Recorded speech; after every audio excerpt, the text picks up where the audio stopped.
Après un débat intense entre l'Assemblée nationale et le gouvernement sur les hypothèses budgétaires et le contexte actuel de la crise financière, les députés ont abouti à l'approbation du projet de loi de finances pour l'année 2025, lequel projet dégage un budget de l'État de 2 550 milliards 694 millions de francs CFA, un montant réajusté en baisse par rapport à celui adopté en Conseil des ministres du 7 octobre 2024.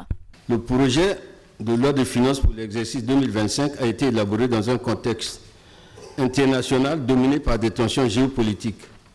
Sur le plan national, en 2025, la croissance économique s'établirait à 3,8% contre 3,3% en 2024 en raison du regain de l'activité dans le secteur hors pétrole, 3,7%, et de la résilience du secteur pétrolier, 2,7%. Compte tenu des recommandations formulées dans le rapport de la Commission économique et des interrogations des élus du peuple sur la rationalisation des dépenses publiques, le gouvernement s'appuie sur la maximisation des recettes fiscales. Quant à la mobilisation des ressources, notamment l'amélioration du niveau des recettes, c'est déjà une grande préoccupation. Depuis 7 mois, le président de la République a mis en place un comité de trésorerie et de mobilisation des ressources.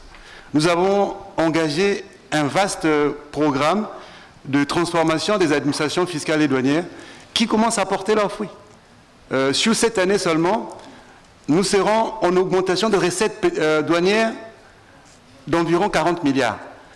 La République du Congo, qui est en accord avec le FMI pour la facilité élargie de crédit, doit rechercher en termes de besoins de financement plus de 600 milliards de francs CFA pour éviter le choc budgétaire.